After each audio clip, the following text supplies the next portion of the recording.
Steve. Hello. Hey. Good place in no sky. Permadeath. And do let me know if there are any issues with audio, things like that. I think I've gone through my list. I see things. I think, okay. Let me check something else here real quick. I forgot something. We're not doing drops, I don't believe. Okay, games. Yep, we do not have drops today, so let me change that at the bottom.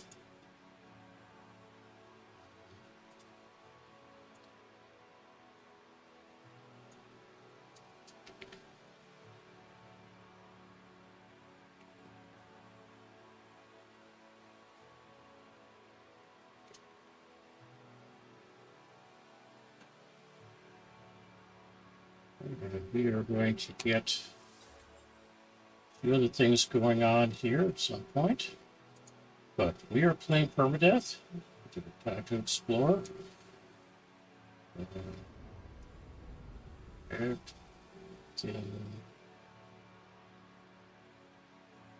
reload this. We've not been live for 16 hours. Hour and 18 minutes. All right. Refresh this. Put that down there. Yep. All right. I stream on Monday or Sunday through Wednesday from 5 p.m. until 9 my time. I'm in Central Daylight now, which is GMT -5.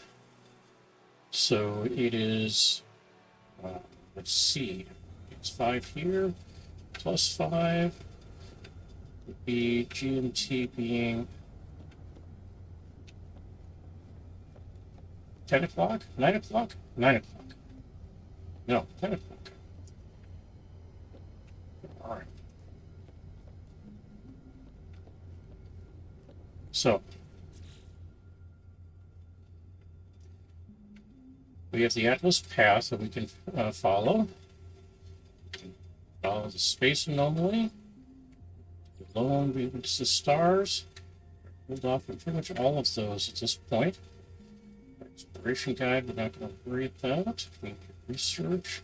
That's kind of sitting in the background all the time. Complete Nexus missions, actually. That's what you're supposed to be doing there. Planet in distress. Investigate planetary distress signal. Base computer archives. We're under a rebel star. Evening. How's it going there? We're going to go with base computer archives.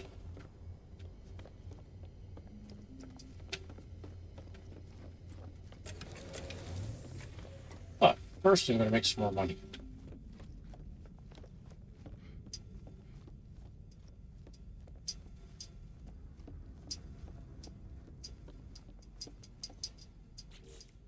Do that.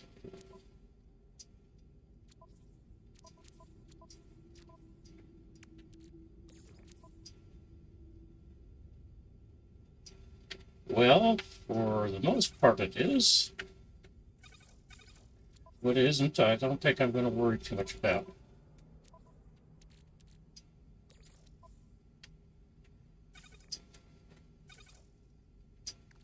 All right, so.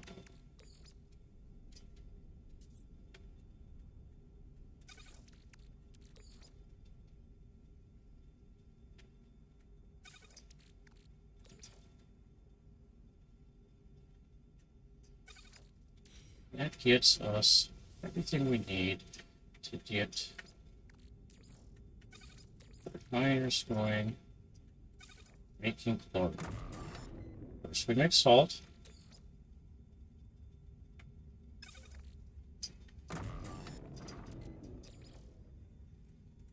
Had an option today on bidding on a refrigerator. Nice little $1,800 refrigerator. Actually, almost $1,900 US. Figure that's roughly equivalent to about a 1,300 pound, maybe 1,400 pound refrigerator in GBP. And I'm not going to pronounce it correctly because I know that I won't.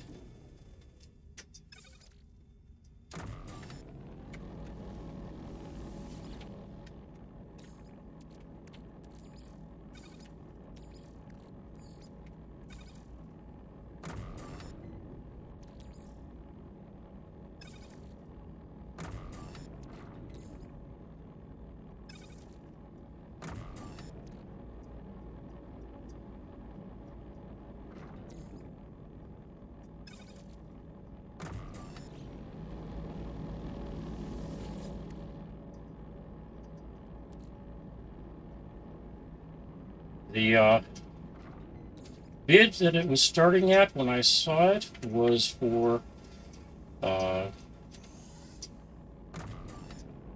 was that original bid? Original bid was, I think, 290. Might have been 280 when I first saw it.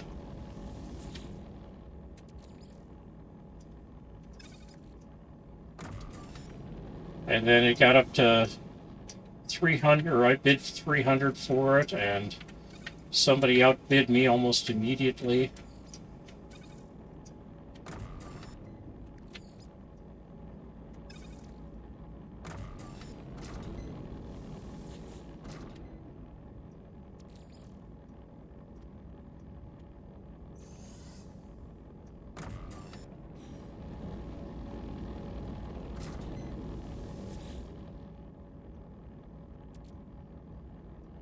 They also had a Shopsmith 610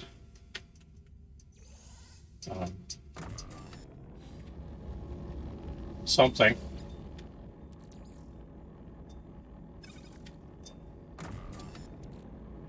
Very nice looking piece of hardware. And I imagine I will have use for one at some point. But I don't have the space for it right now. And I also don't have all the hardware it could have been.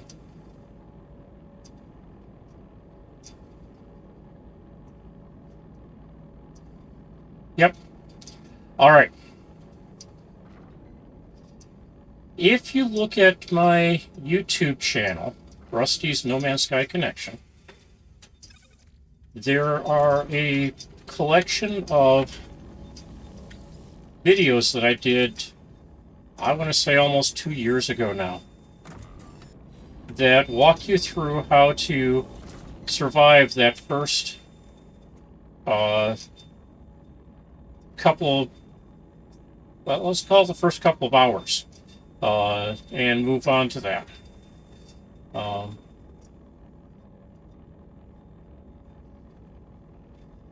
Yep. So if you're going to do a new start, which I think is worth it, you're welcome to watch those videos. I broke them out into the 4 types of systems that you may end up in when you start, which would be the poisonous planets, the radiation planets, the extremely cold planets, and the extremely hot planets. They won't drop you on a desert to begin with, but you'll get to one eventually. It won't drop you on a iridescent planet or Earth-like planet, but that again is also something that happens.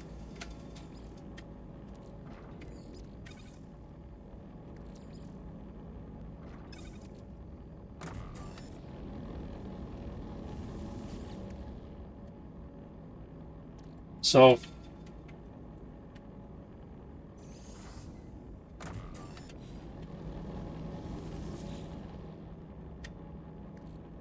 that's okay. In all honesty, When I started the game as a survival game, I had no idea what I needed to do either. And that was, what, 3.5 years ago? I don't have a 4K setup. Just don't. I'm playing on a 1080p system, which works for me, so I'm not going to complain.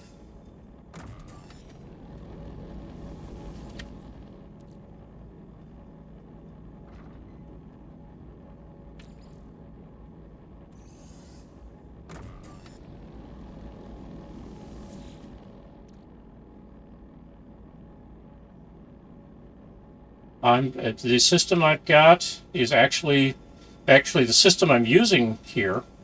I've got a Lenovo IdeaPad gaming laptop that I'm using to actually do the transcoding, video capture, and conversion to stream. I'm using a Asus raw gaming machine for the actual game that I play, and the running it through an Elgato HD. Trying to remember the number on it. HS60 or HD60S. One of the early ones I picked up on Amazon as a refurb. Seems to work okay.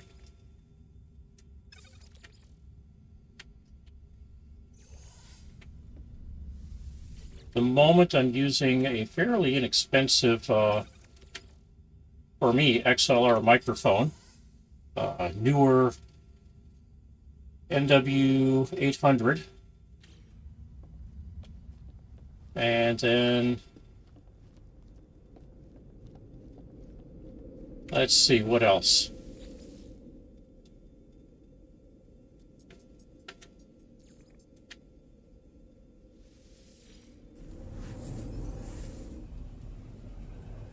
That's going through a Behringer XLR to USB converter into the Lenovo IdeaPad gaming.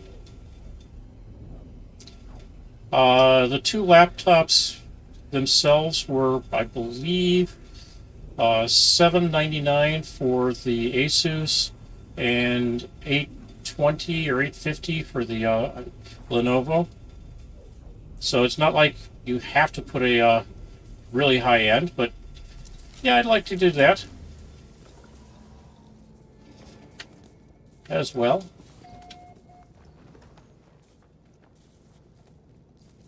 All right, so yes.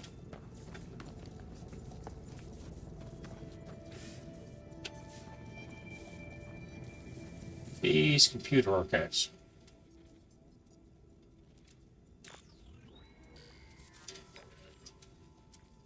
I glanced back toward the wreck of my ship. Nothing more than a dot. See, walking this planet, playing for hours, yet the mountains seemed no closer. See it, I looked up to the sky. Additional data available. Construction logs recovered. Blueprints are assembled and prepared for download. Search construction database. Access to technology data extract. Downloading plans. Personal upgrade module synthesized from data scraps. Readable archive retrieval complete. Beginning defragmentation of next segment. Leave. All right.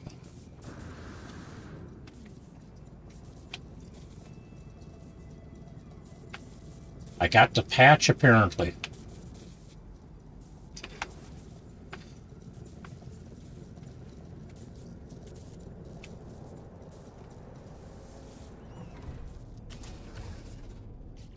All right. Let's go find a trading post and get rid of some of this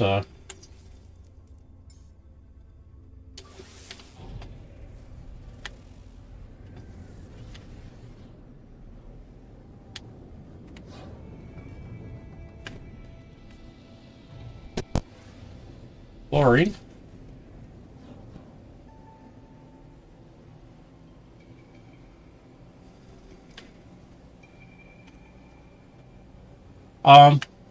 Both of these have 1650 processors in them. The one I'm gaming on has a GT 1650, and the Lenovo has a RTX GTX 1650, I think, on the Asus, and RTX 1650 on the Lenovo IdeaPad. There are, as a result, some effects to that. So, for example, when I go to graphics options, I'm on enhanced modes, not on either high or ultra, and standard for a few modes.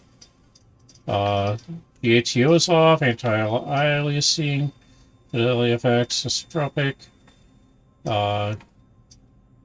because this is a decent speed or decent capability for what this processor can do, or what this card can do.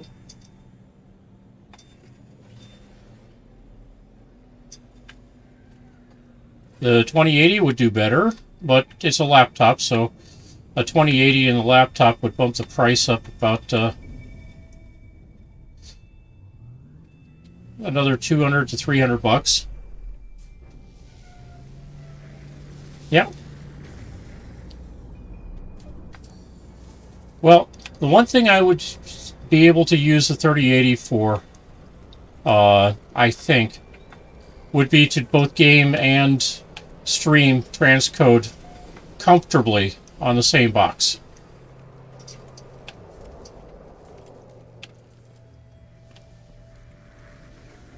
Not worried about doing that, but I think I could fairly easily that way. Whereas what I was experiencing before with this was dropouts and problems with the processor overheating. So, all right, after trade, we have some.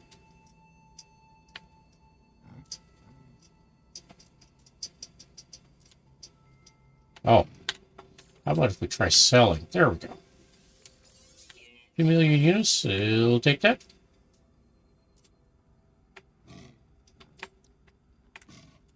Let's see, what's he got to buy again? Oh, we'll take some of that and some of that. Now at this point, I'm maybe 12 hours into this save.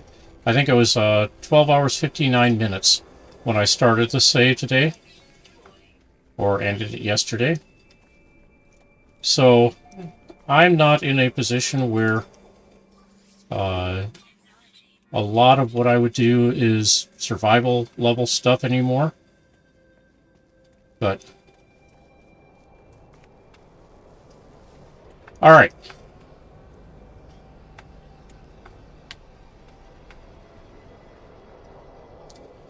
One of the things that I'm doing that you may not be doing is I'm using an Xbox controller.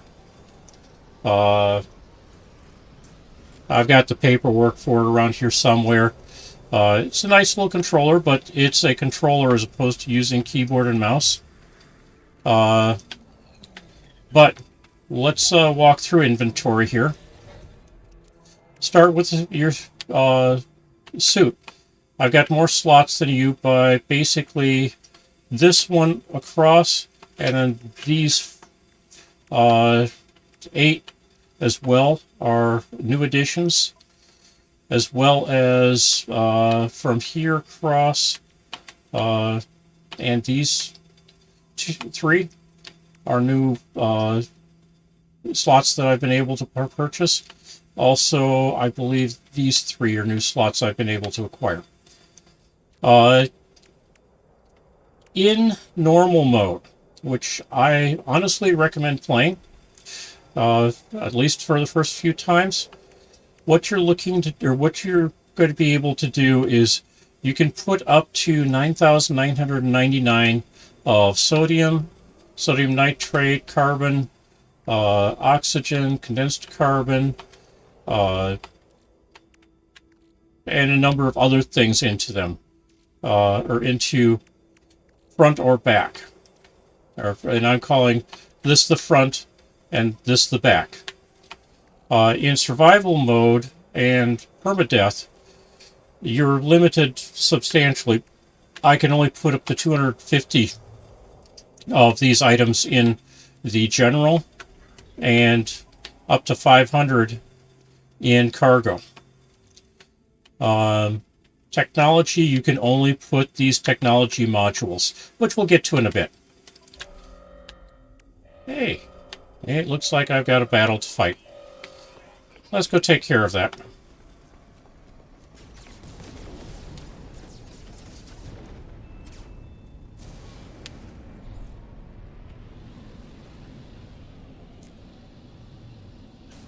And apparently they've nerfed this.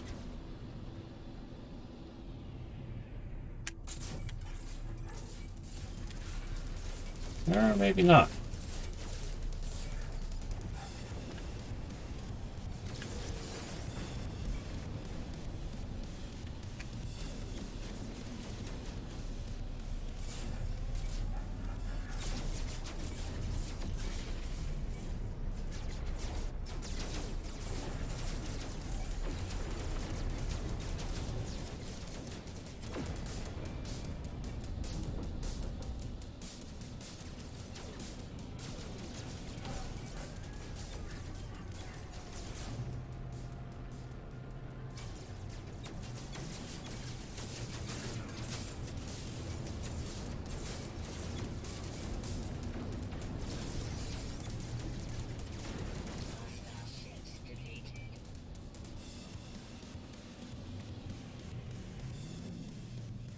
All right.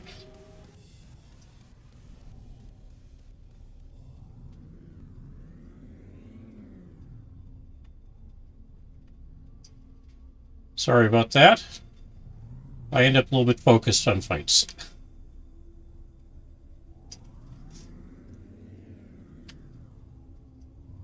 And I, who do not approve of combat too much. It's not that I don't approve of combat, it's that where we were a couple weeks ago, or a couple days ago, even yesterday, the level of combat was a bit much.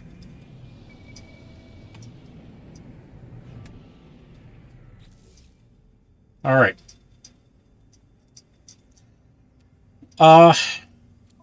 Yes and no. Sodium and sodium nitrate are used to recharge your hazard protection. And you can see what type of material recharges with that bar graph down at the bottom on anything that needs a bar or that has a bar graph. So, for example, this one needs either oxygen or life support gel or deoxide. These need the various materials, or they'll take ion batteries. This will take sodium. These you don't really see. Well, thank you.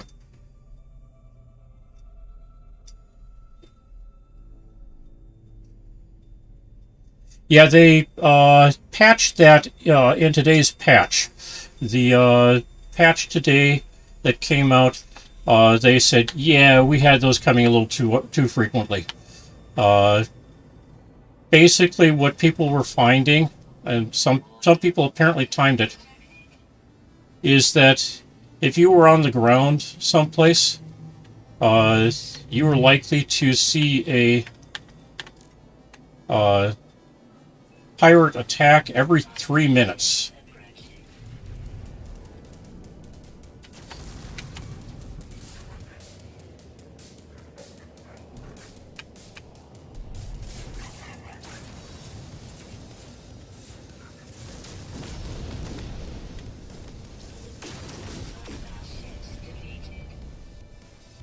Which is a little too frequent.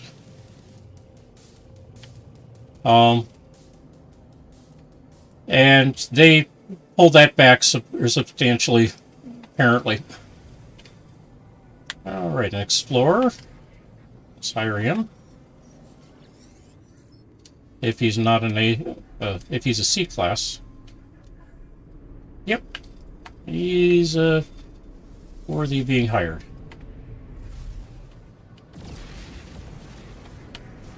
We got one other over here.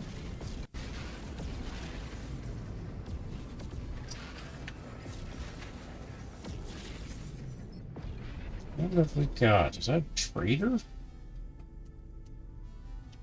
Doesn't look like it. Maybe. Yeah, trade specialist. Nope. He's a B class. Way too expensive. Alright.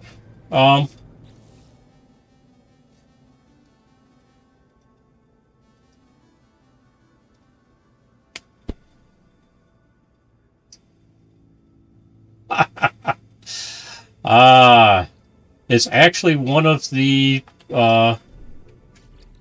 missions under Rebel Star. You get to join up with being a pirate. And I think the idea of this one was that you would become a pirate and it would cut down on the number of pirate attacks on your systems.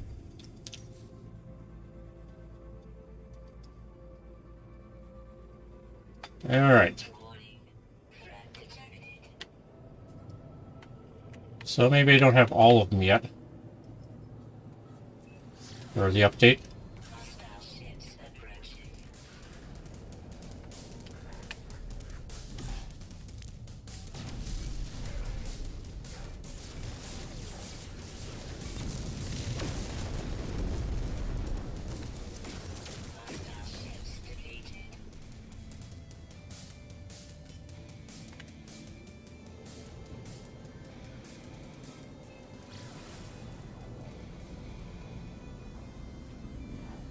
And of course, they have their own set of tests that you have to do or go through to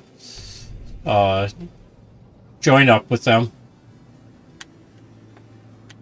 So, more important is to run through the tutorial for getting started and to do various things. Okay, we're going to be reasonably safe here, so let me walk through some more of the options here. Actually, one of the things you have right off the bat is this thing called a catalog. And in the catalog you have various elements that you learn about and you become aware of. It won't be filled out like this to begin with, but for example, you'll see phosphorus. And you can indicate that you want to go looking for phosphorus. Which I don't, so we'll clear that from the log. You can abandon a search at any time by having it selected and then selecting abandon search. If it's an abandonable search. This one is not, this one is not, primary missions are not. Secondary missions are where you're going to find any that might be one you can abandon. In this case, none of these are abandonable. However, when you select one of these, you can use it to locate a or tell it you want to locate a substance, and it will set it up as a mission to find it. Likewise, the various metals.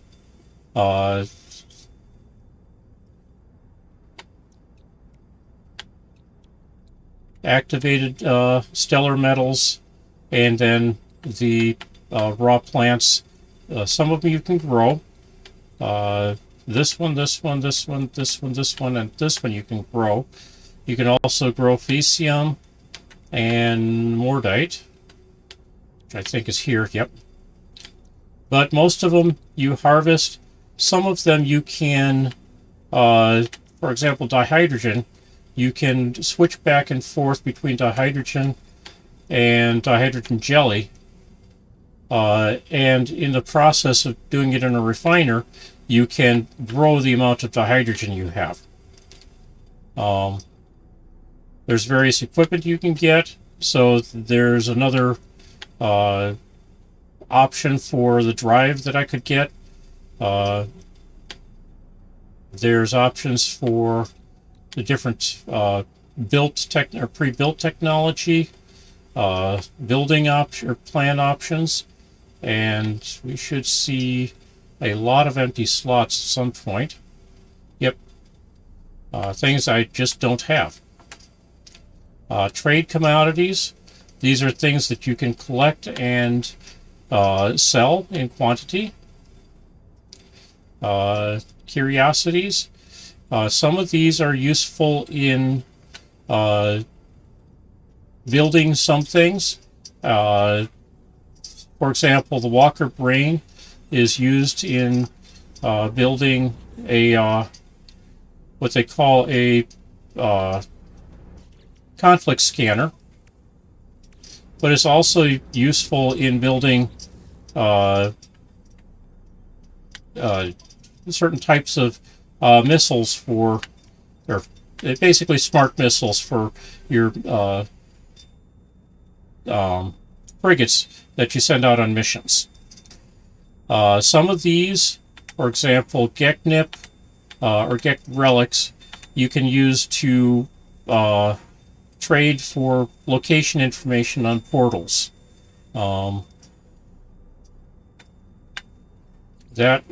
Whereas you'll use the convergence cube, or should be on here, the Viking dagger on other worlds for the same thing. Station override, nobody's figured out what it's good for yet. Salvage glass is basically what you can salvage from sentinels that you kill, and very often you'll find some very nice resources there, but it's of limited use. You can only put in, I think, 3 of the resources that you find in either your multi-tool or your suit, and they may or may not be of use to you. I believe I have no, in this one I don't have anything installed from the Sentinels, except maybe... No, I deleted that. I was going to say.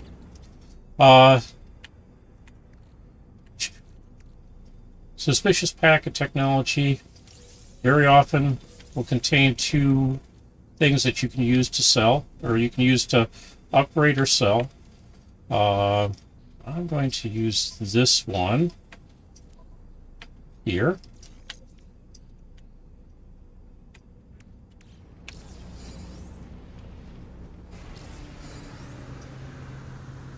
On the space station, let's just do a quick walkthrough. You can do upgrades to your starship at the Starship Outfitting Base, or if you've got multiple starships and you want to scrap them, or scrap one, you can scrap your starship and get material worth the value that it says there in materials. Sorry. You can modify your appearance. So, for example, if I don't like the color I've got, I can go in here and change to dark yellow and purple, and walk through each of these, or dark pink, I guess.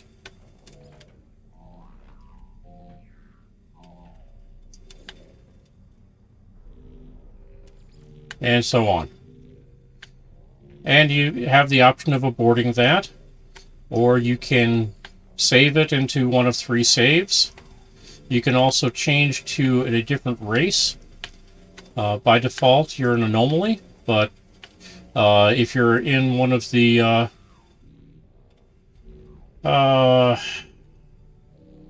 expeditions, you'll usually be one of, or Gek, Viking, Korvax, or Traveler.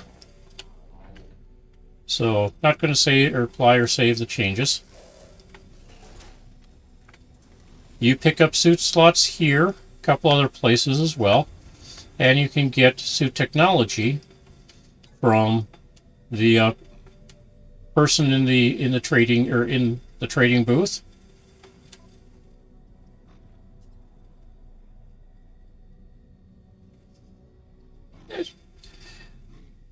I'm not going to tell you one way or the other. It is really one of those things that you have to decide for yourself.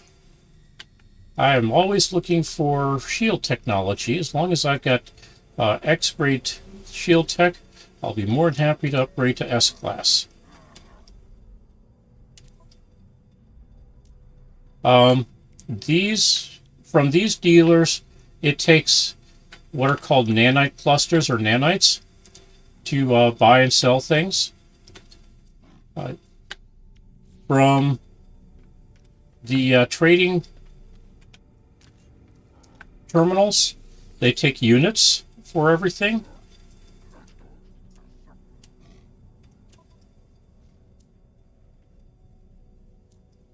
Yeah.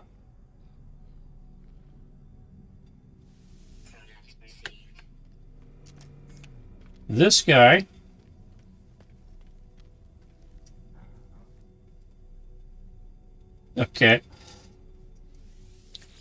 also has stuff to buy and sell.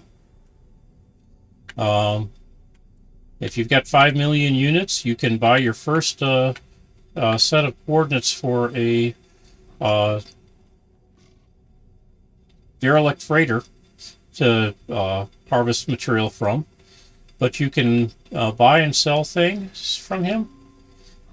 He's looking for tainted metal for to buy and sell things, unless you want to get the horrific flesh helmet, which I don't. Hazard decal.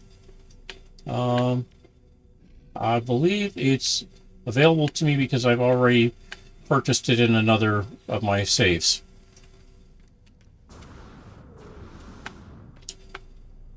Let's see.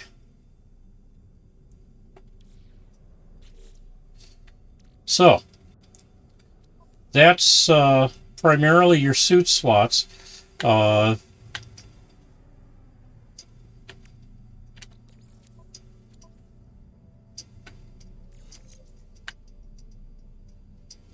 Let's see, how are we going to do this?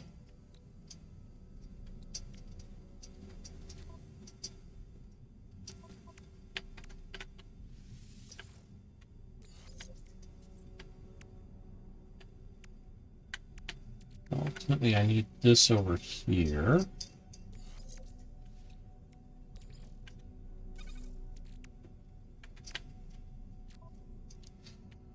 Each of these slots, like or pieces of equipment like this, is associated with your hazard protection, but it also has its own hazard protection module that should be built with it, which are these. Basically, you don't have to have them, but they work together to boost or to increase the capabilities. So I'm going to need... I have to hold on to that for now. But hazard protection, I'm going to ultimately roll all that in here.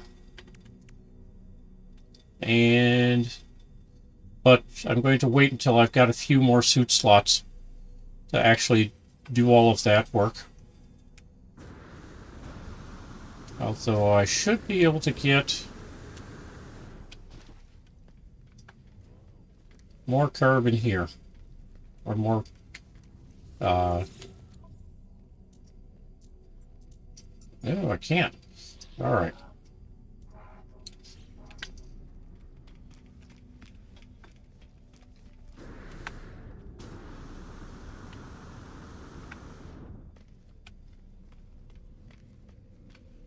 Back to my space. Because unless they've changed the inventory in the minor settlement I built next to, I should be able to get some chromatic metal there.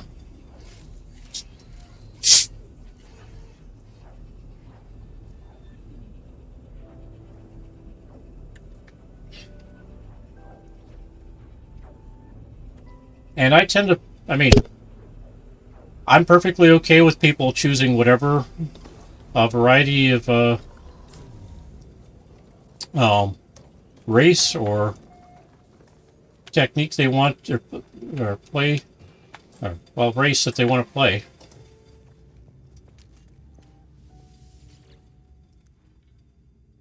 Yep, nice. So, need chromatic metal. Yes, they do have some. Okay. Grab that. Grab that. Grab that. So now I should be able to... Nope, not yet. Sodium nitrate is installed, but I need both chromatic metal and condensed carbon.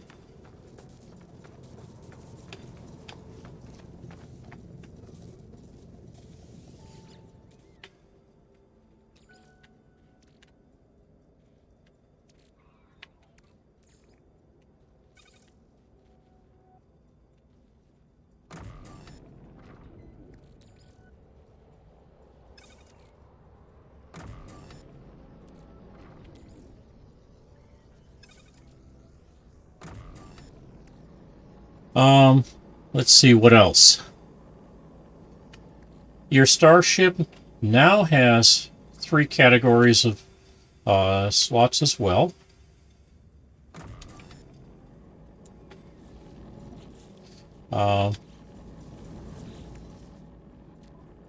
So we've got general slots, technology slots, and cargo. General slots have a capacity, well, I'm not sure what the cargo slots are versus general slots in normal. In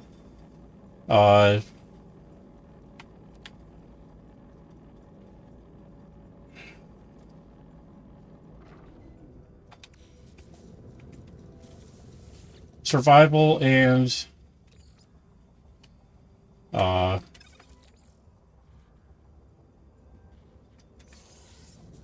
permadeath modes, the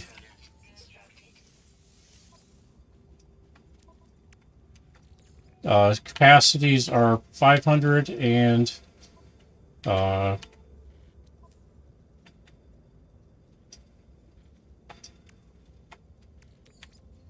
1,000 now. All right, this was going to go into multi-tool. Not this one. I'll store it for now.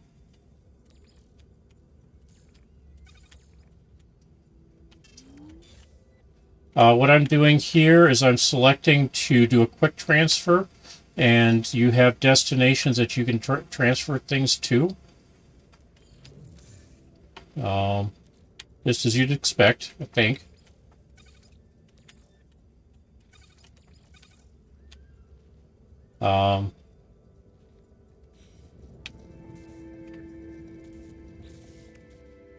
You will not immediately get the roamer or your freighter. There are other exocrafts that you can use or you can get. What you will start out with is this multi-tool,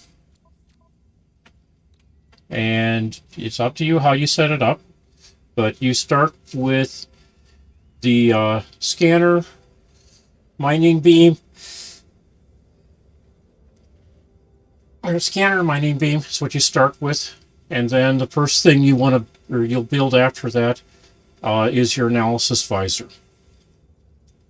You have to repair the scanner, which takes ferrite dust. Then you build a terrain manipulator shortly thereafter. although you may end up with both the nanites and the ability to pick up the advanced mining beam and or the waveform recycler. And we now have frigates floating through that, so far as I know, we can't interact with yet.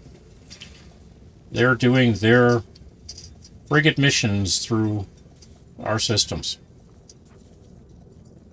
Okay, it wants me to go back to the previous system.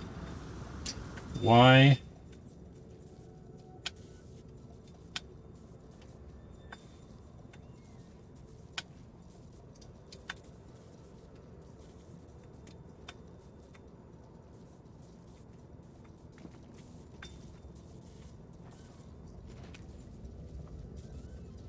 Save point is one of the early base computer things that you do or get to create, and they are handy for making saves. So, previous system wants me to go back.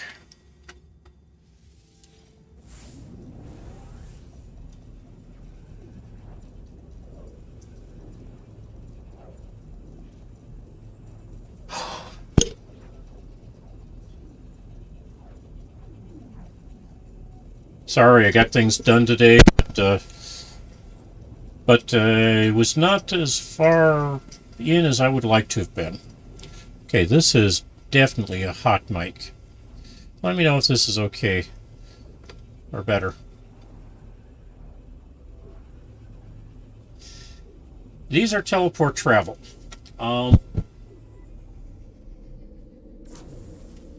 It used to be you could tell how far away something or a place was from the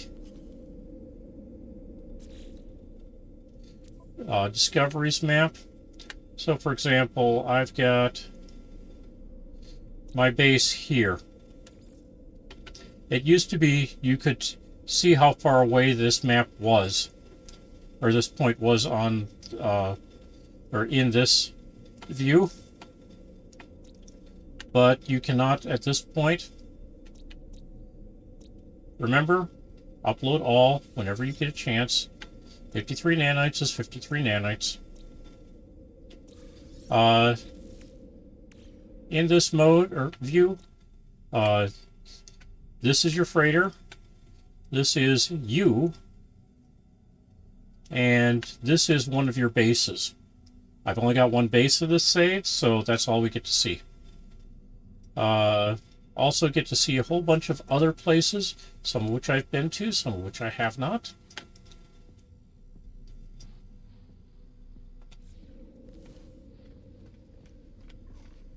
Okay.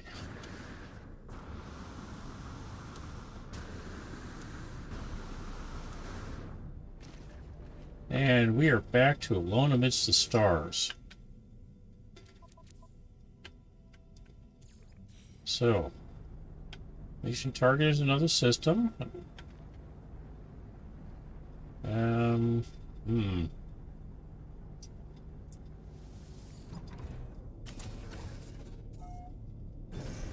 That's not a useful solution here.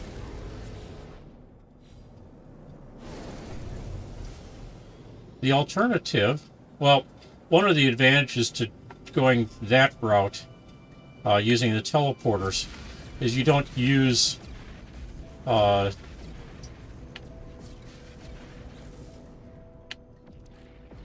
warp fuel to actually warp someplace.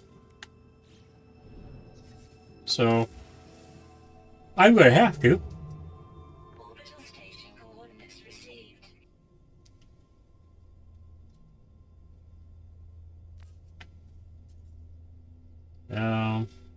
No. For some reason it switched my mode.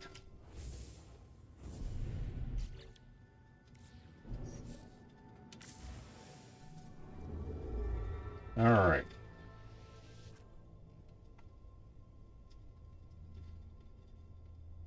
So we've got, this is a Outlaw system. You can use your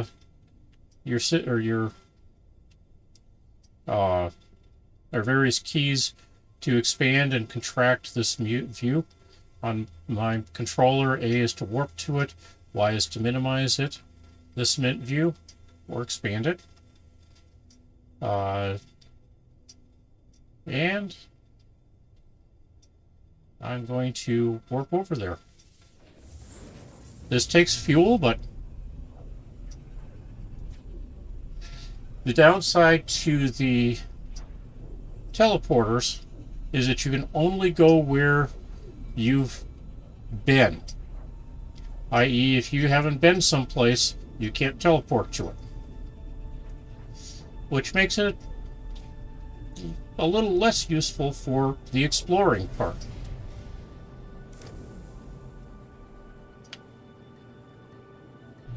This is an Atlas station.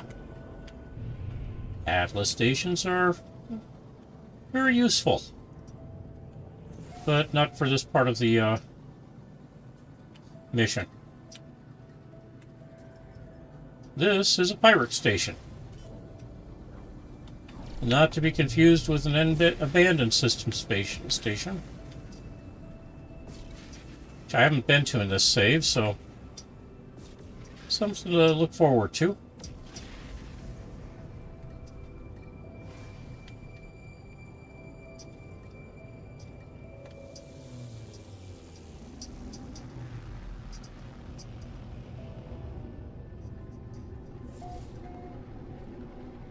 Subverted Station Core.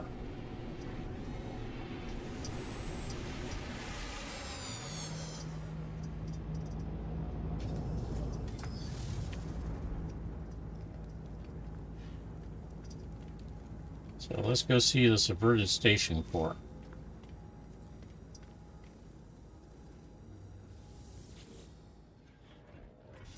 Live support testing commercial monitoring disabled. Station defense primed for executive freedom. Atlas area and surveillance uplink be rejected. Press voice of freedom. Glorious survivor, the promised star will be yours. Glass, glass, glass, glass, glass, glass. Okay.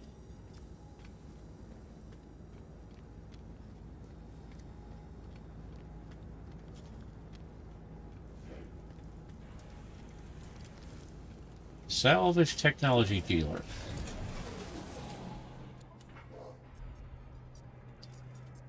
Alright, so he's got salvage tech.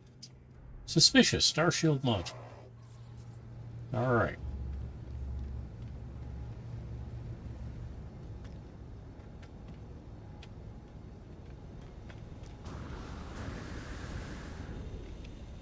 Explorer.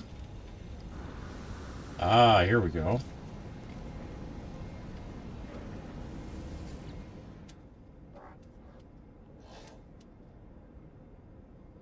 Ah. We cannot recruit him. Doesn't even get offered. Just sail. What does he want? Oh, I can exchange my S-Class starship for a C-Class. I don't think so.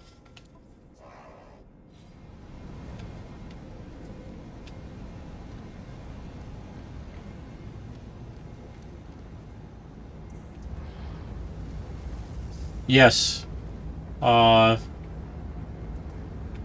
Let's just put it this way.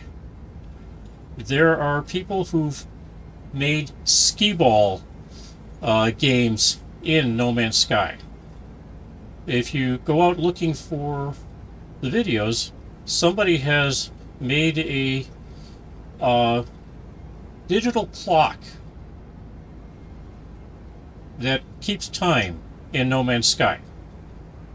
The depth of this game is amazing. I mean, what you can do is, I will say, rather impressive.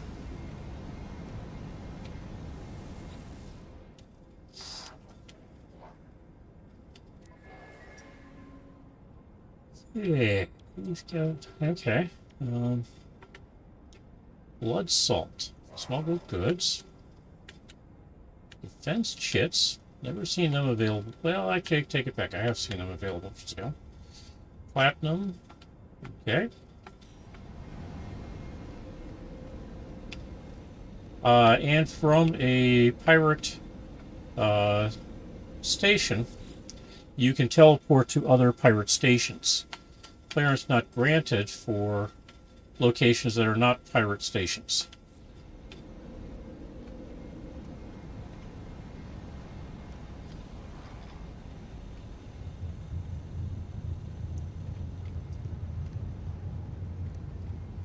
So yeah, there is a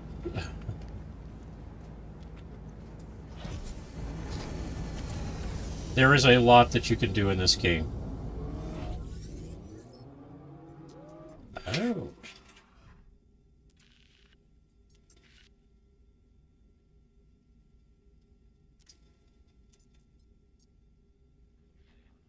Sure.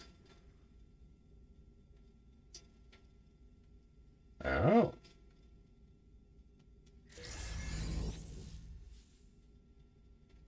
Counterfeit Starship registration documents. This digital signature is guaranteed free of previous crimes or misdemeanors. It can be used to reset any negative faction standing records at a space station core. Okay. Input these fake into a station core to reset reputation. Alright.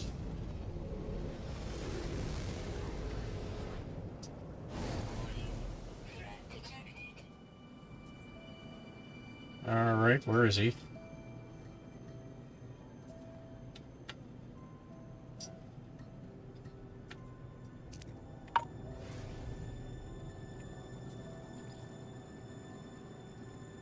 One person that you might want to look for is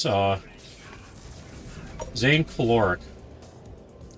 He is here on Twitch and streams weekly, I think.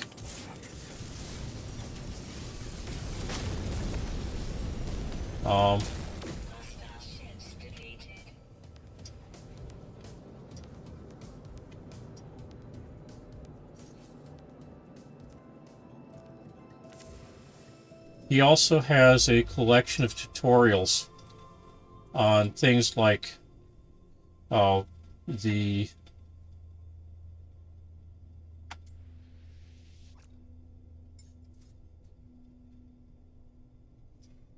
regulated station code. Okay.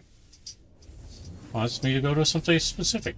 But he walks through what what testing is shown as some of the optimal arrangements of multi-tool components, of starship components, all kinds of things along those lines. Suit components are, and what each type of starship is good for. I mean, you see, I'm flying around in an S-28-8, well, S-29 plus 8 plus some number of a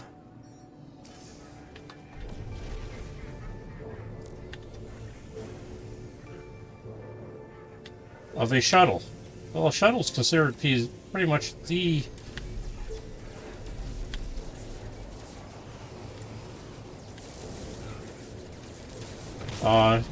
least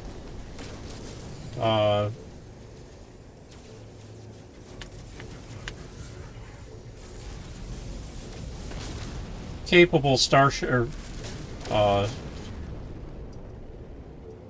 starships that are in the system or in the game, and yet here I am playing it.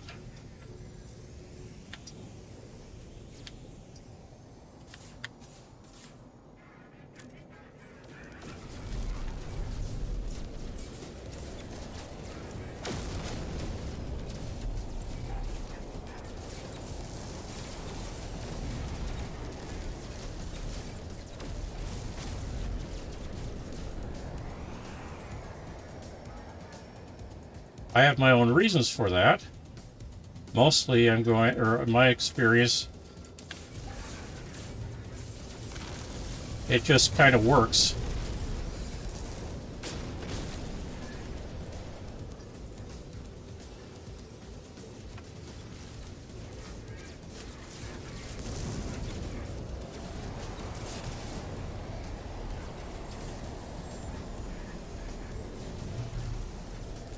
Critical damage taken. Technology recharge. Ships defeated.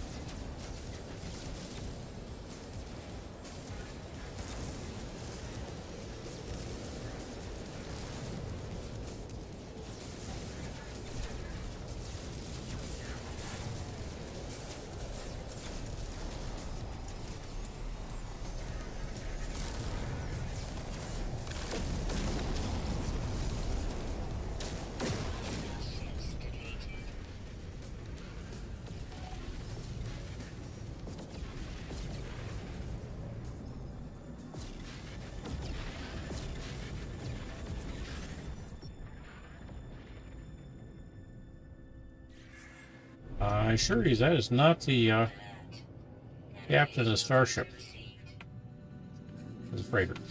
Now, I'm going to jump on board here, and I'm not going to accept this freighter. But if it is your first freighter battle, you end up with, or the first freighter battle where you accept a starship.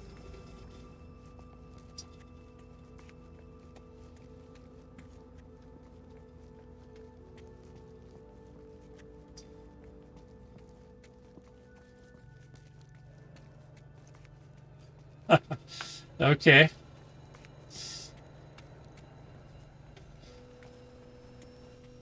I've never played World of Warcraft. My sister-in-law, homeowner here, plays Final Fantasy XIV.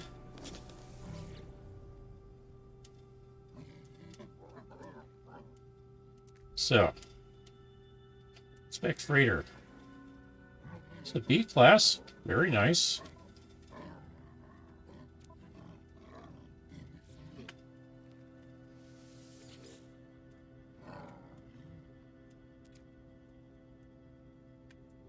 Best payment instead. All right.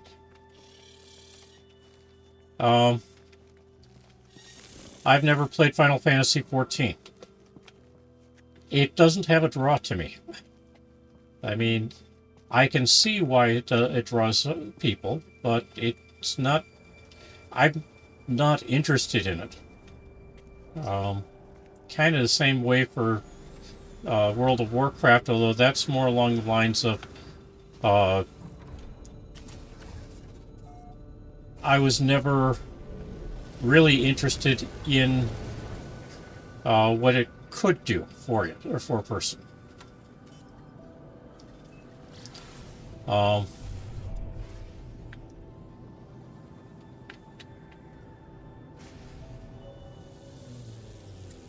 I know a lot of people who play.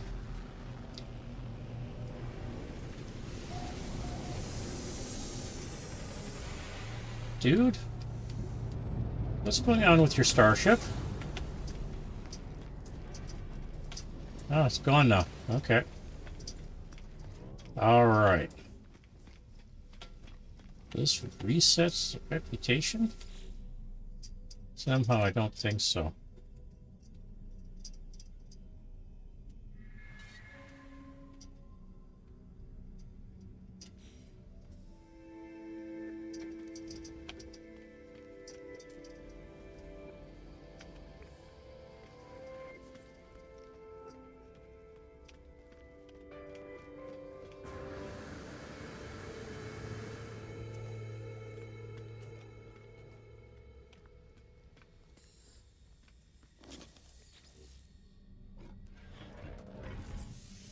All right, 200,000, 120,000. Okay. And obviously you can upgrade any of the suit slots. Here, they'll cost you money. if you can find a drop pod, or buy drop pod coordinates to get you to drop pods, each drop pod will take a warp core, which looks sort of like this, but it's the other. Actually, it looks like one of.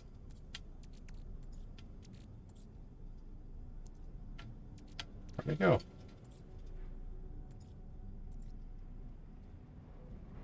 Oh, let's try create, not transfer. So it'll be antimatter housing. It also needs sodium nitrate and a carbon nanotube. So with those, you can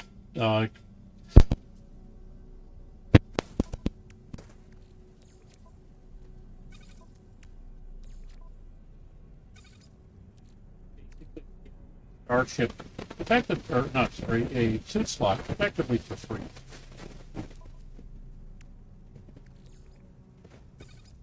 Get stock with that.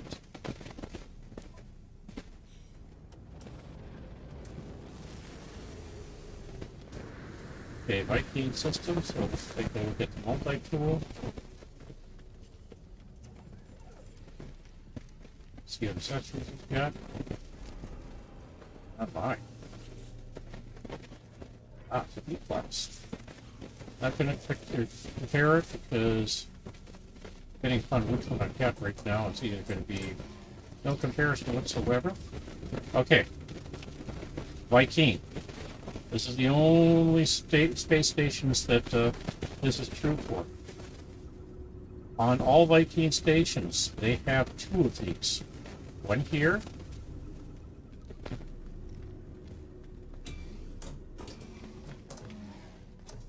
They'll always be in the same positions on or in the space station in the room.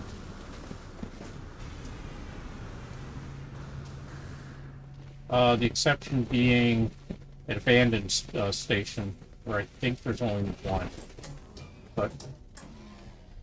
And here. And once you take the nanites from one of them, both of them will go out, but the other one will have nanites available. So there was 77 nanites in that one.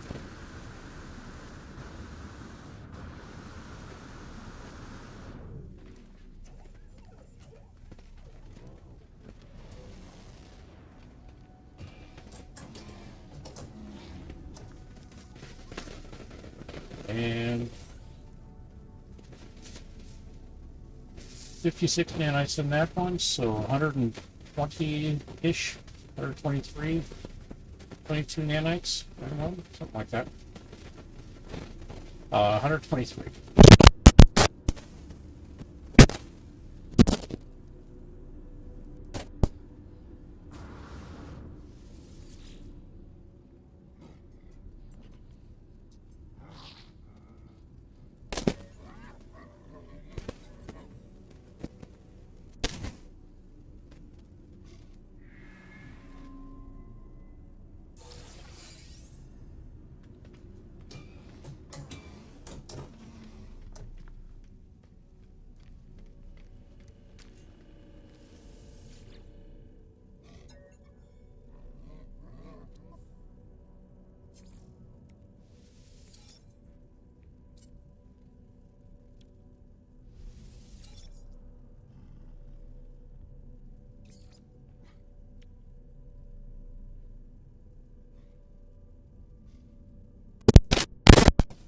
Okay, is this better?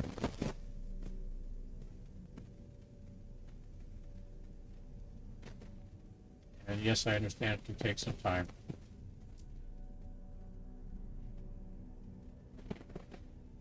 Okay. Just touched it. Got a loose connection, I think. Alright.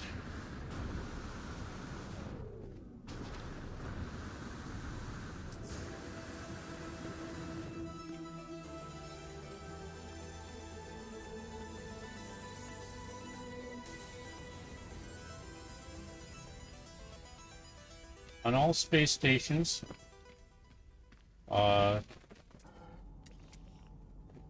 across, we've got the suit slot, or the suit technology technician, exocraft technician, starship technician, multi-tool technician. Over on this side, we have our... I've got to talk to somebody. Mission agent, who has missions for us to do for the space station. We've got a guild agent, guild envoy, and there are 3 guilds to talk about. And then we have our cartographer. Plus we have one of these teleporters.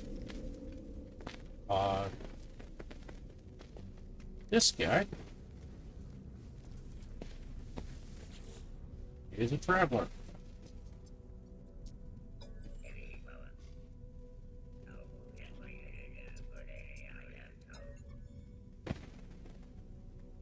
About the last days. Virgin cool.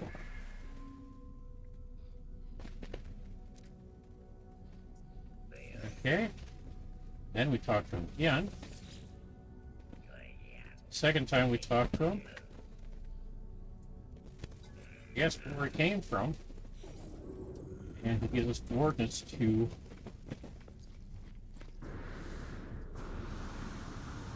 a grave. So we'll go visit the grave.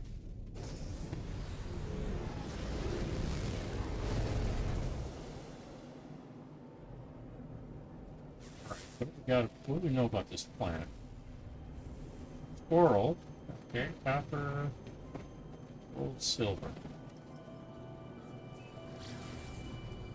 But no aggressive sentence. That doesn't mean this is on.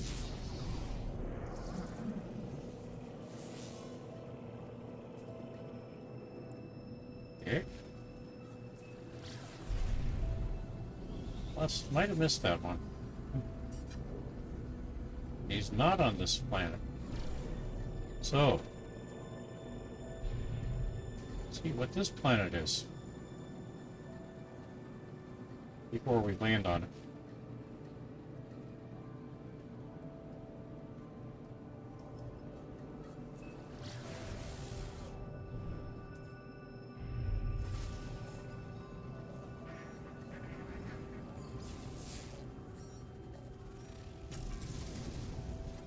Aggressive sentinels. How did I know?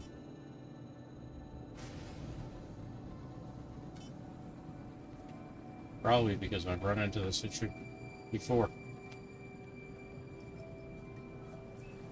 Hostile scan detected.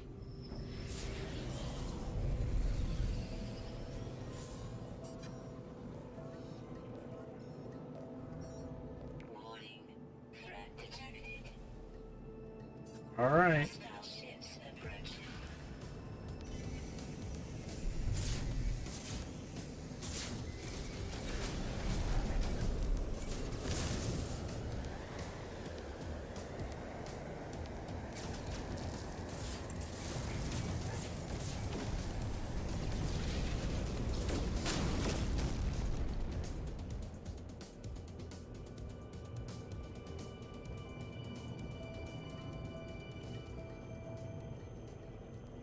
And we're not going to get announcements that enemy is defeated.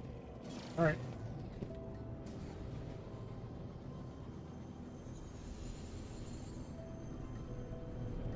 So we're going to an unknown grave.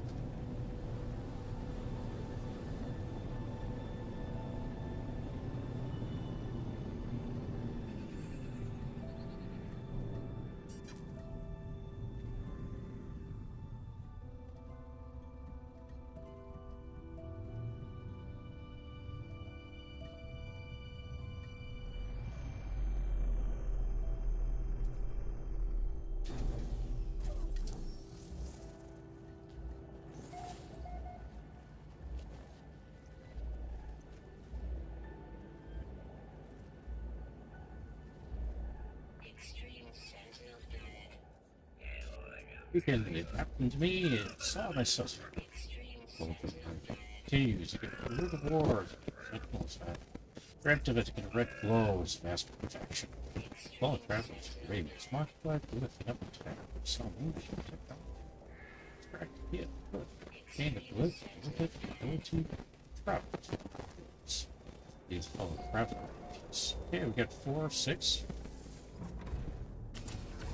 And I'm not going to stick around. Collect that salvage technology. Alright, let's see what else have we... Ah, we're done with that process now. Okay.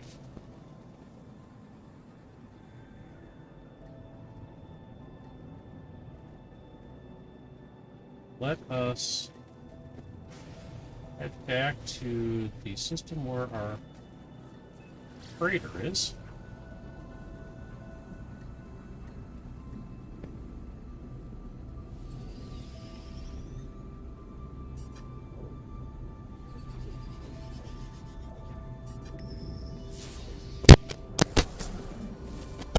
Still working. Okay.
Alright. Easy way to find out. Look around.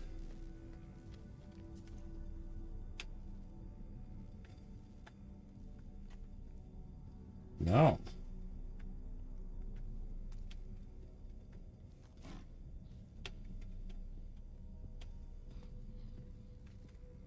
Alright. Well.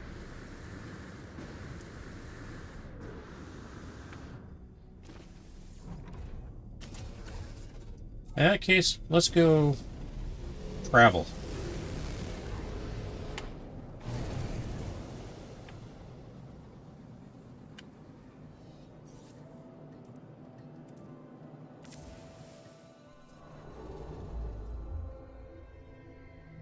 Yeah. That's where we go. All right.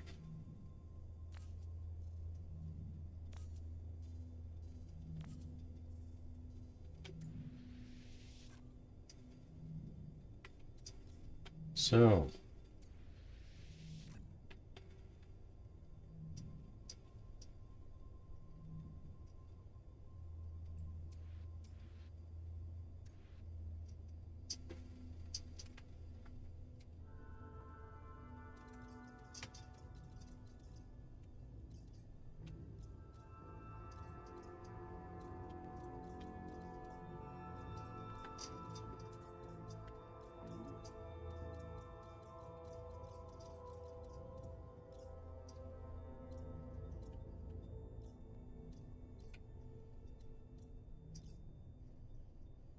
A Miriam.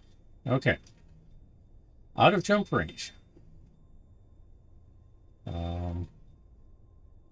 760 light years.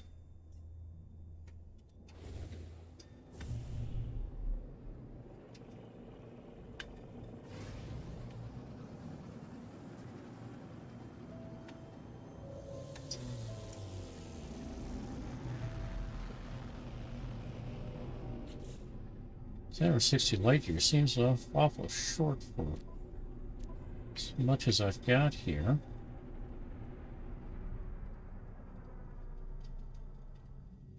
Okay.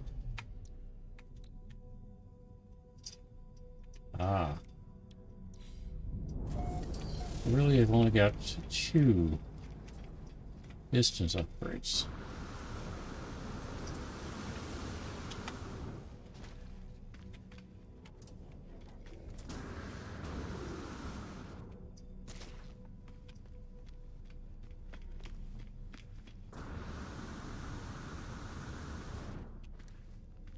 Okay. Emerald. So I haven't renamed anything. That should be... Oh, this one. Flourishing. Which is a better state for me to find a system in.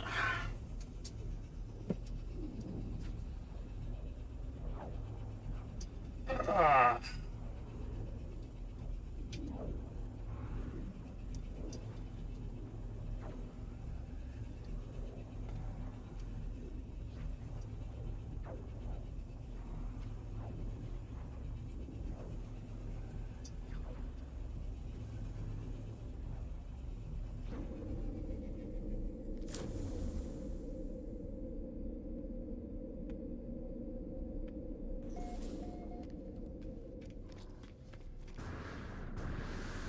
I already talked with that traveler.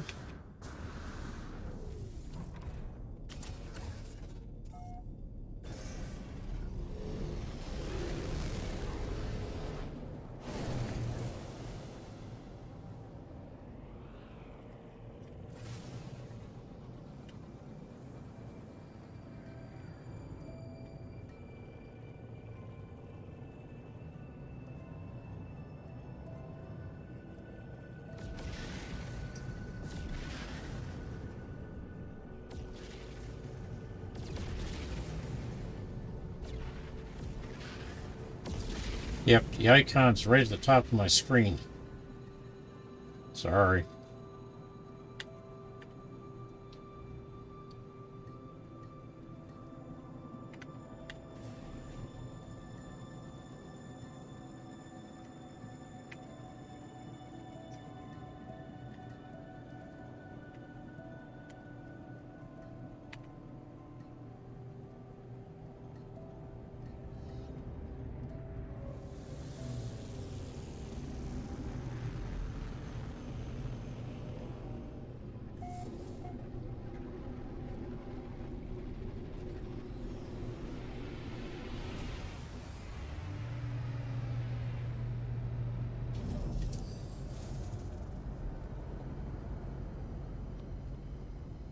Okay. As I said before, I have a shuttle. I have another shuttle. This is not mine. Not gonna buy it.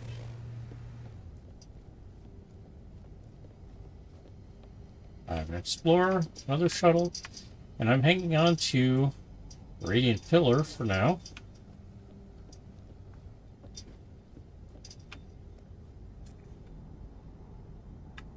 An A-class.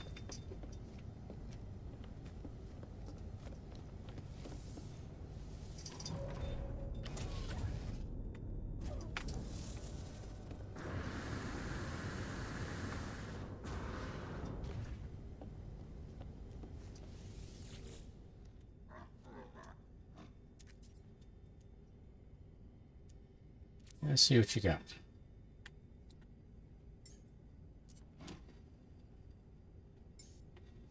Product received. Product received.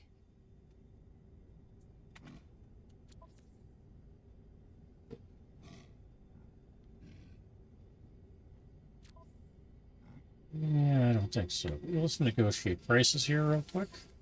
Do comparison. I can exchange it for 0.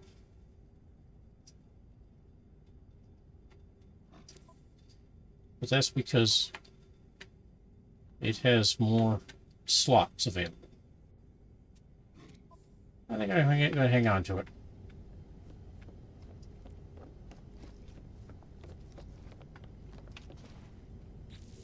All right.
All right. Let's go install this bulkhead in my freighter.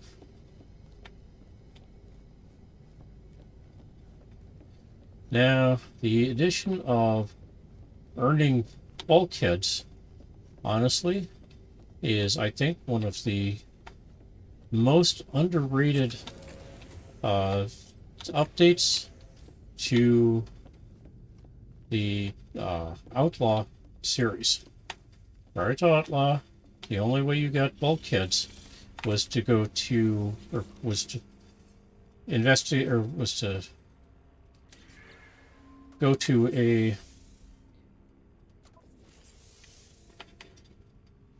derelict freighter and get one there. The fact that you can now get one for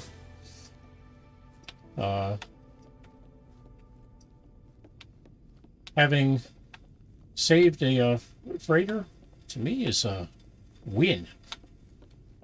All right.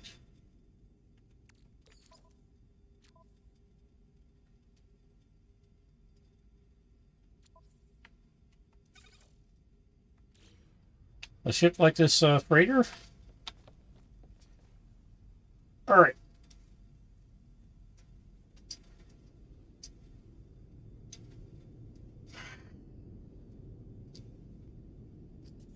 You go through a freighter battle every 5 hyper jumps, where during those 5 hyper jumps, at least 3 game hours have elapsed. So the first opportunity for a freighter battle is at 5 warps. Pretty sure that most people assume that that's because you'll have played for at least 3 hours by then. But it actually isn't limited to 3 hours for the first one. However, the first one will always be a small freighter. You don't have to accept it. You can accept payment. You can just walk away from it. It still counts as having won it, but you did not actually take possession. The second time you get into battle, they come in various lengths.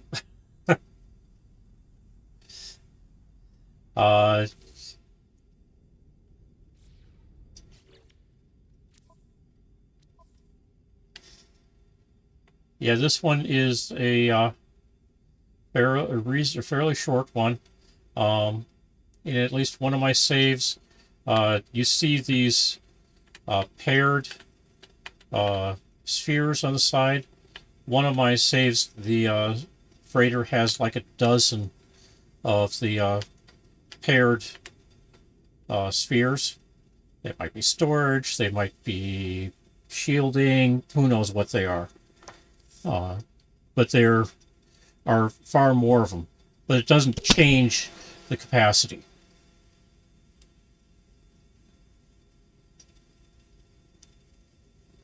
Yep. Sometimes that happens. Welcome, Dick. Richard, how's it going?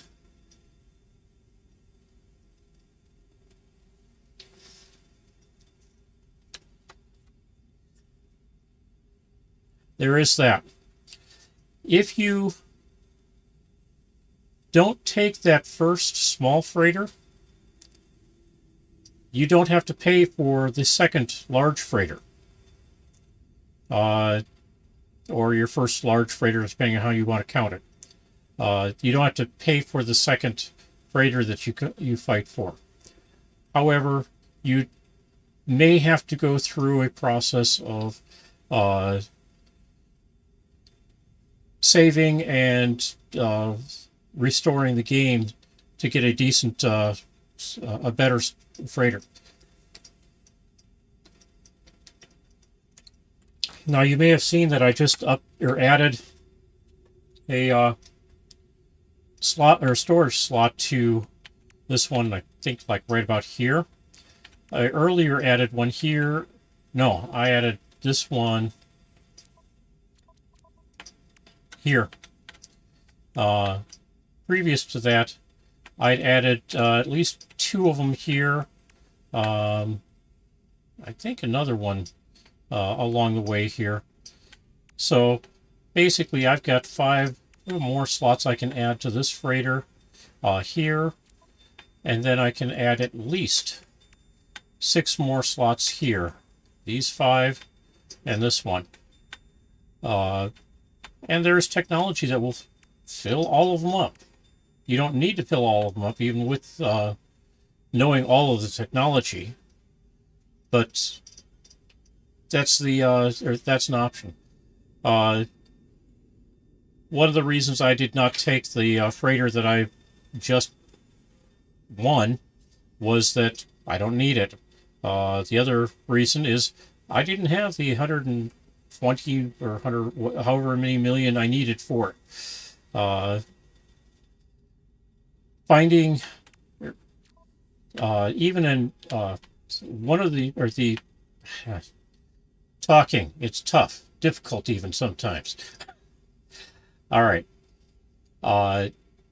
With freighters, the fact that it's an S-class does not change significantly the number of slots you get. You may have an additional one. Hey, welcome! Over an A, but you will still have open positions. Welcome! Hey, thank you! Thanks for following. Goth Guy 666. I hope you enjoy. We're just walking through some of the knowledge of hey Goth Chick. What or Iowa CIOI? Welcome. Just walking through some of the knowledge on starships and freighters at the moment. One of the first things I do every time I get a freighter is I'll install a trade terminal between 1 and 5 refiners. Maybe I'll install the teleportation terminal, but I'll also install all 10 of the storage containers, which gives me more than the slots that come in the general technology. We get all the storage container slots as well. And you can have up to 10 of them with 25 slots per storage container. So there is a large amount of capacity. At the same time, you can fill it. And all too easily it can be filled.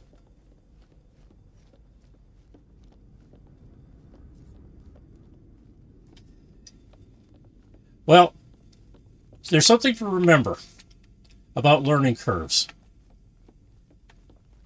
You want a steep learning curve. You know why you want a steep learning curve?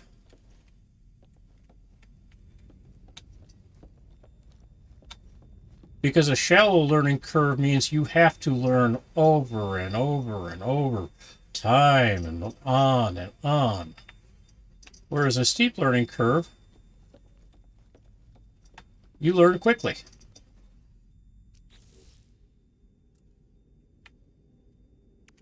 All right, I am going to actually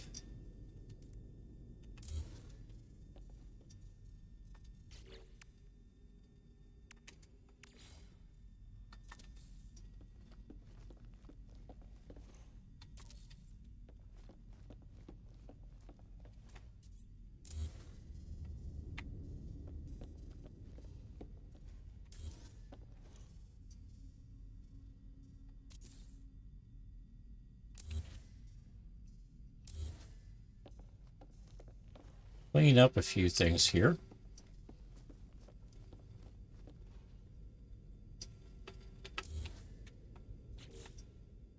Oh.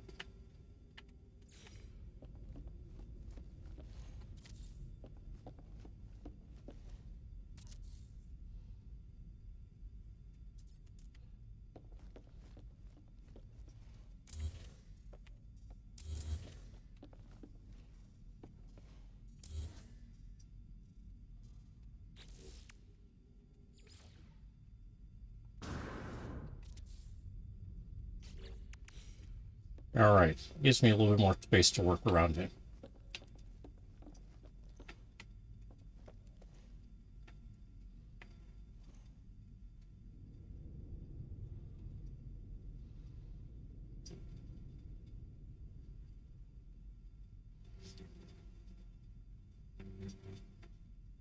Yep.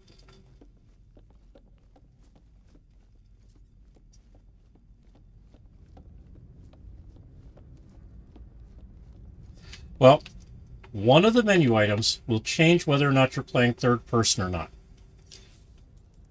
So you go over to the gear view, toggle camera view, and you're now playing first person.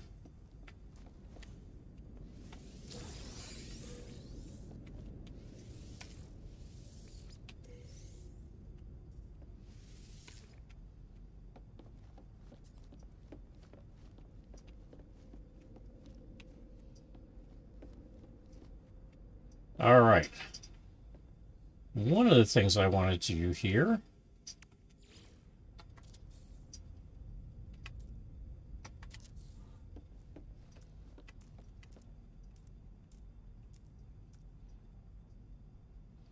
is get a lot of silver. On the other hand, I can pick up and start doing some farming.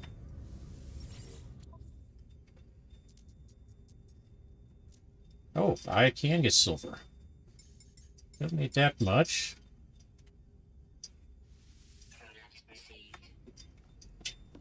Aronium, you get into a refiner, turns into silver. There are a few other metals, or a few other of these as well that do that. Aronium is what I find most frequently. Hey, I appreciate it. I thank you very much. Yep, I'm showing 2343 GMT or UTC, and I can understand that people have time commitments outside of my gaming.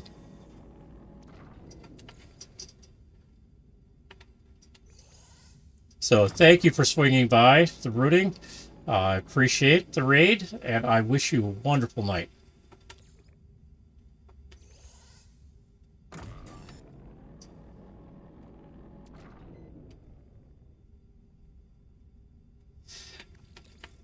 Well, that's for the local time. GMT or UTC is still that. It's the base for that time. It's a standard. They don't change that, fortunately. All right. Back to that one and that one. And that goes there. All right. Now, I'm going to need some metal plating.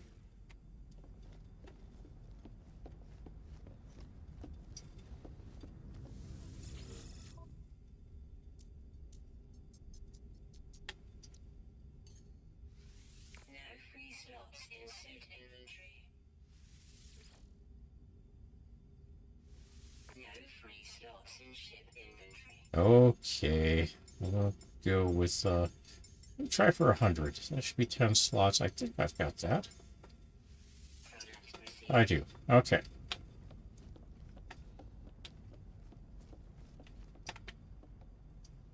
So, planters.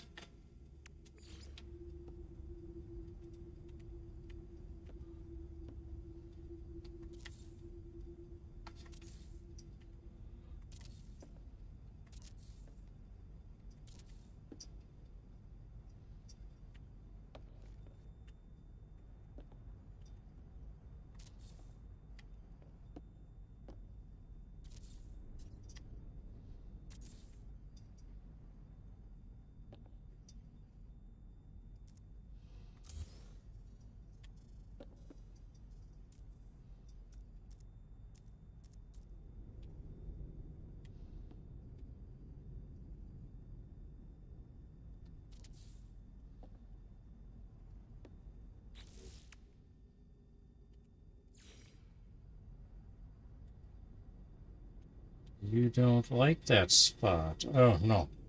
I'm out of carbon. The horror! Out of carbon again. Boiled. No, that's aluminum. Odd, we don't have aluminum in the game, isn't it?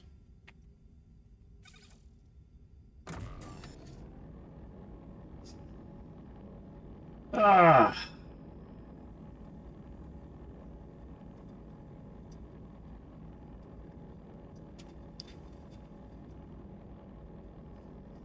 Yeah, our clocks went forward back to the beginning of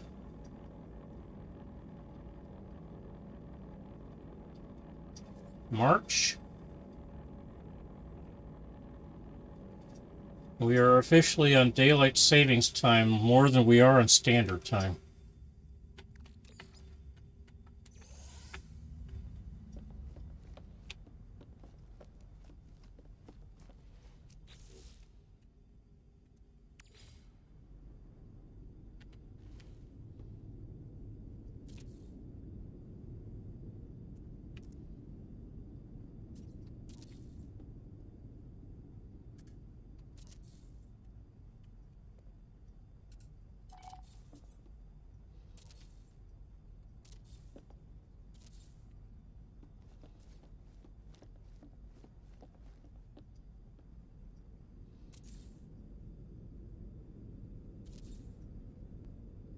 And I'm out of pure barite. Alright. First thing I always plant is frostwort. I'm going to put in 2 plants, apparently. Alright. Then I'm going to put in some... Yep, gamma root.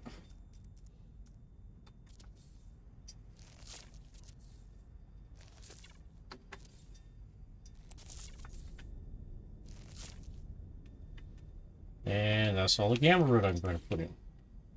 So an hour from now, I can harvest the frostwort and add in 2 more. So I think I need 3 more. I'll put one over here.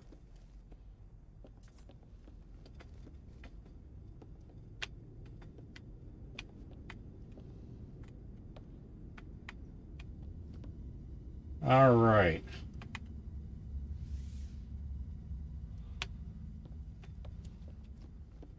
Almost always handy to have a source of carbon. I can put 4 of these in.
All right.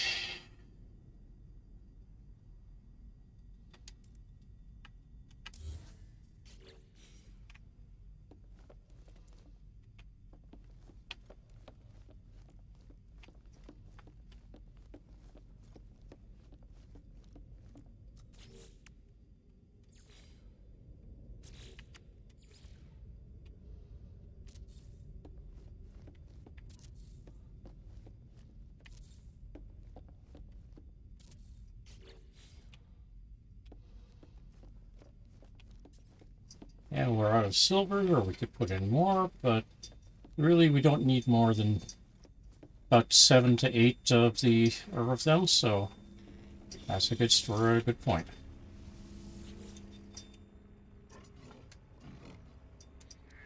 All right, so in case anybody's not sure, we've got a recon, a combat,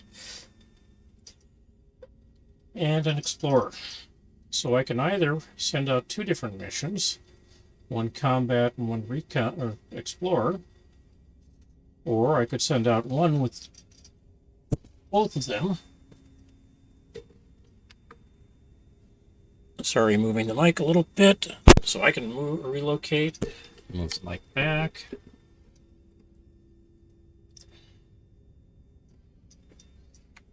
Or we can do something really silly like doing industrial expedition. Balanced expeditions, I really want to have both trade and industrial along with us, especially for the more difficult ones. I'm going to send out the combat on this combat patrol, and he's going to get a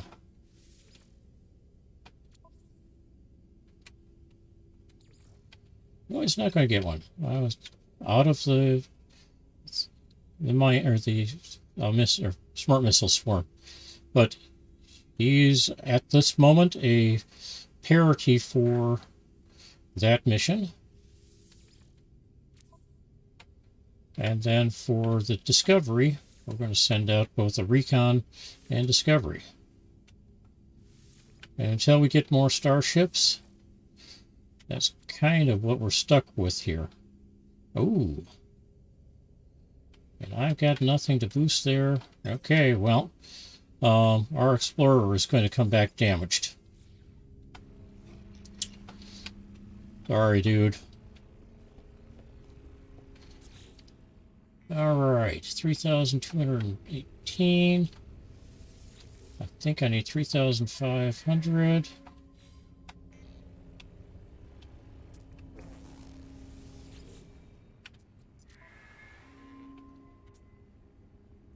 Yep, 3,500 nanites.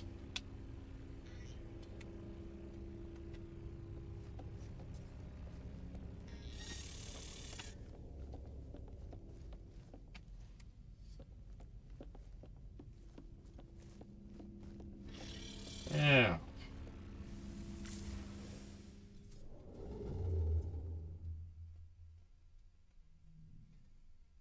We are just going to explore.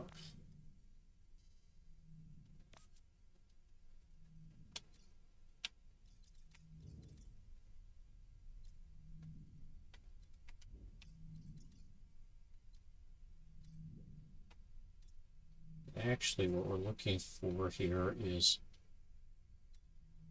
these to mark. All right, so we mark it. No, that's not marking it.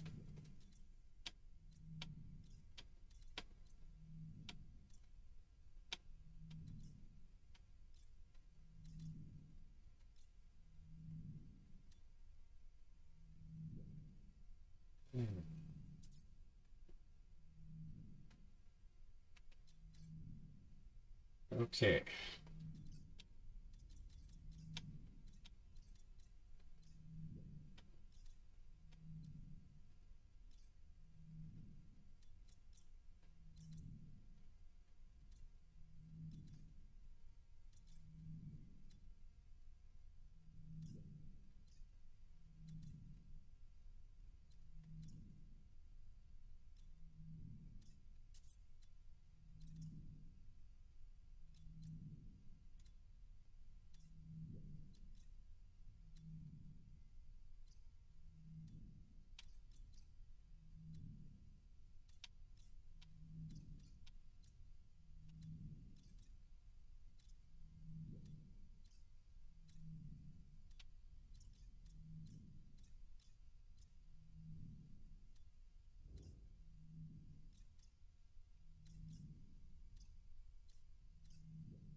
All right.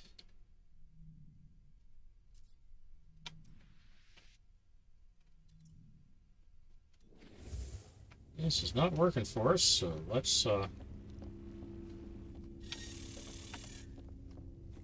if we can get there by shuttle.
Industrial, affluent, unstable.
Okay.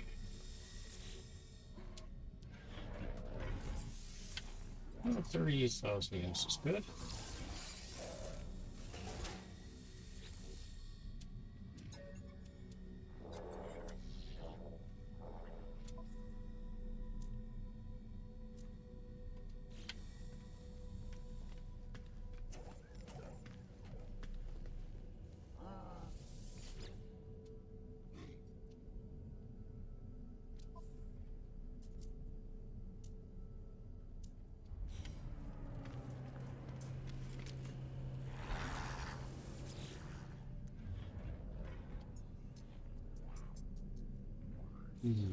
New class.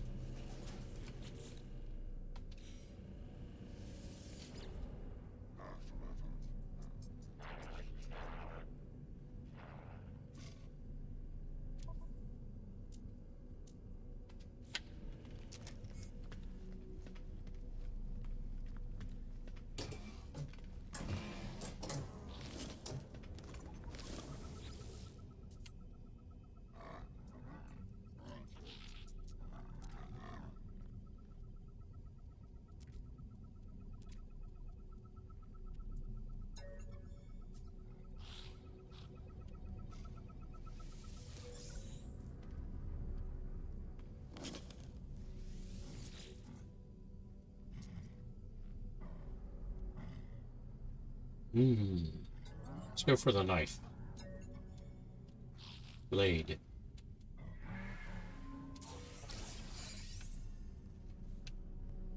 Yanked it out of his multi-tool for us.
Okay, folks.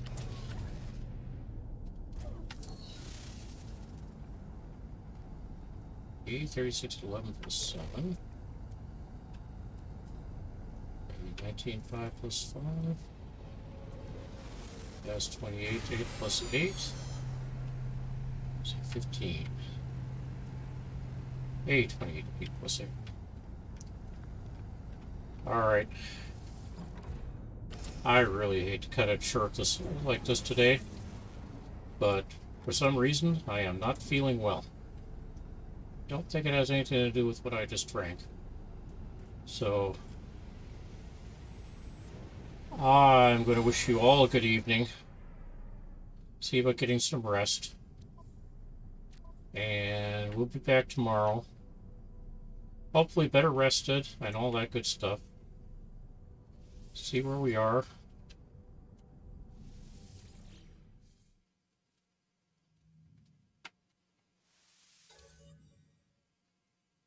"14 hours and 11 minutes in. Thanks, Richard. I appreciate it. And we'll see how things go. Thanks, everybody. Have a good night.